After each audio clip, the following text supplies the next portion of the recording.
नमस्कार, आप देख रहे हैं प्राइम न्यूज का डिजिटल प्लेटफॉर्म और आपके साथ मैं हूं प्रीति।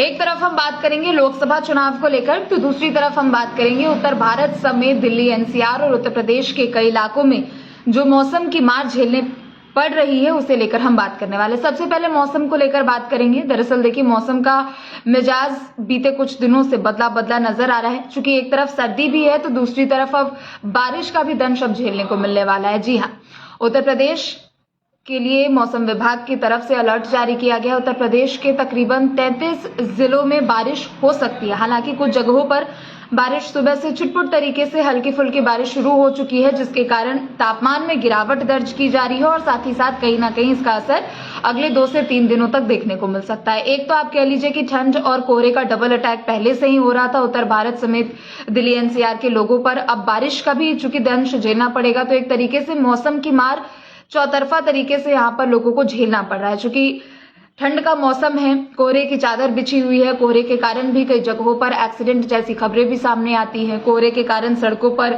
विजिबिलिटी कम हो जाती है, जिसके कारण सड़क हादसे काफी ज्यादा होते हैं। तो वहीं दूसरी तरफ अगर हम बात करें तो बारिश को भी लेकर मौसम विभाग की तरफ से अलर्ट जारी कर दिया गया है। दरअसल उत्तर प्रदेश के 33 जिले हैं जो कि पश्चिमी यूपी के साथ साथ राजधानी लखनऊ को भी लेकर और उनसे आगे भी कई ऐसे जिले हैं जिसे लेकर मौसम विभाग की तरफ से अलर्ट जारी कर दिया गया है।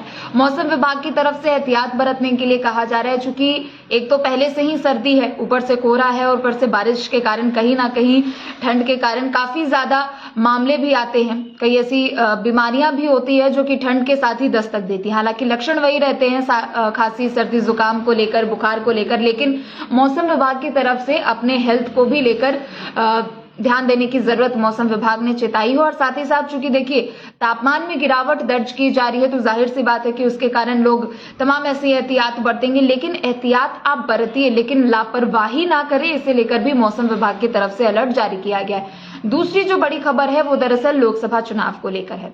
इंडिया गठबंधन यानी कांग्रेस के तहत उसकी जो जितनी सहयोगी दल है, तकरीबन 28 पार्टियां हैं जो कि कांग्रेस की सहयोगी दल है इंडिया गठबंधन में, उनकी तरफ से अब लोकसभा सीटों के चुनाव के मद्देनजर यहां पर सीट शेयरिंग के फॉर्मूले को लेकर चर्चा की जा रही है। हालांकि आपने सुना भी होगा कि बीते कुछ दिनों से लगातार इंडिया गठबंधन की बैठकें हो रही हैं, लेकिन बावजूद इसके सीट शेयरिंग के फॉर्मूले पर सहमति लगता है कि विपक्षी पार्टियों के बीच में बन नहीं पा रही है।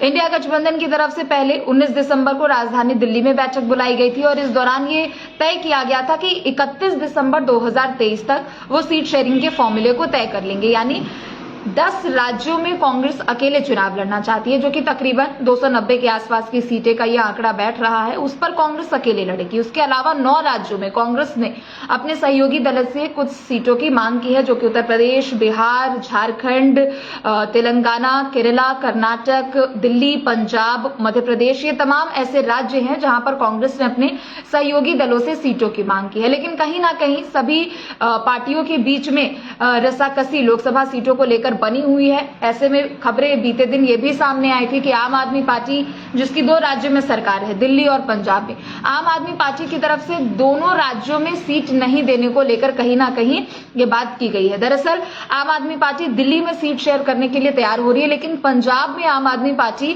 सीट शेयर नहीं करना चाहती। यानी आम आदमी पार्टी का साफ तौर पर कहना है कि वो दोनों राज्यों में अपने लोकसभा सीटों को सैक्रिफाइस नहीं करेगी, वो सिर्फ एक ही राज्य में अपनी सीटों को सैक्रिफाइस करेगी। उत्तर प्रदेश की अगर हम बात करते हैं तो यहां भी कांग्रेस, सपा और बसपा में कहीं ना कहीं आपसी मतभेद हो रहे हैं, जिसके कारण सीटों के शेयरिंग को लेकर फिलहाल सहमति नहीं बन पा रही है। गठबंधन के अंदर की जितनी पार्टियां हैं वही एक दूसरे पर बरसती हुई नजर आ रही है। हालांकि बसपा अभी इंडिया गठबंधन का पार्ट है नहीं, लेकिन उम्मीद है कि शायद वो हो सकती है, लेकिन वो हो भविष्य में जाकर। लेकिन उससे पहले ही सपा और बसपा के बीच में इतनी ज्यादा जुबानी बयानबाजी और जुबानी वार हमने देखा है कि इसके कारण कहीं ना कहीं परेशानी आगे भविष्य में हो सकती है। महाराष्ट्र को लेकर हम बात करते हैं। दरअसल देखिए, यूपी में 80 सीटें हैं और यूपी के बाद अगर किन्हीं राज्यों में सबसे ज्यादा लोकसभा सीटें आती हैं तो दरअसल वो महाराष्ट्र हो गए, बिहार हो गए, पश्चिम बंगाल हो गए, इन अलग अलग राज्यों में सबसे ज्यादा सीटें आती हैं। महाराष्ट्र की 40 लोकसभा सीटें हैं और महाराष्ट्र में 40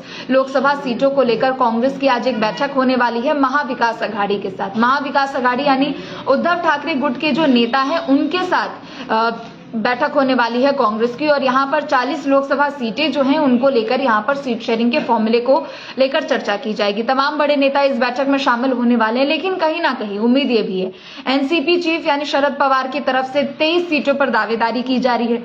उद्धव गुट की भी तरफ से तकरीबन 17 से 20 सीटों पर दावेदारी की जा रही है। ऐसे में सबसे ज्यादा जो रसाकसी है वो यही फिलहाल अभी तक नजर आ रहा है कि क्या इन दोनों ही पार्टियों के बीच में सहमति बन पाएगी, जिसके बाद लोकसभा चुनाव के मद्देनजर सीट शेयरिंग का फॉर्मूला तय कर लिया जाएगा। चूंकि देखिए आप सभी को पता है कि साल 2021 में शिवसेना के 2 गुट हो चुके थे, महाविकास आघाड़ी के 2 गुट हो चुके थे, एक उद्धव गुट और एक शिंदे गुट। हालांकि शिंदे गुट जो है वो बीजेपी के गठबंधन से है और उद्धव गुट जो है वो कांग्रेस के साथ है। और ऐसे में आज बैठक बुलाई गई है और चर्चा की जाएगी कि क्या इन सीटों पर सीट शेयरिंग का फॉर्मूला जो है उसके तहत वो सहमति बैठ पाएगी और सभी पार्टियां राजी हो सकेंगी सीट शेयरिंग के फॉर्मूले को लेकर। क्योंकि कहीं ना कहीं अब लोकसभा चुनाव की जो प्रक्रिया है वो आगे बढ़ रही है। जनवरी महीने में है हम, आज 9 जनवरी की तारीख है।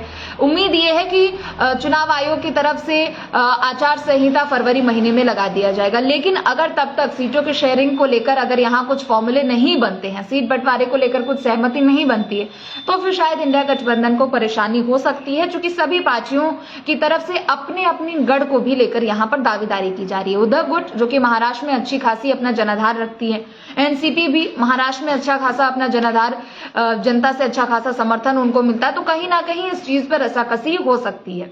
तो चलिए फिलहाल के लिए सिर्फ इतना ही। बाकी खबरों के लिए आप देखते रहें प्राइम न्यूज। नमस्कार।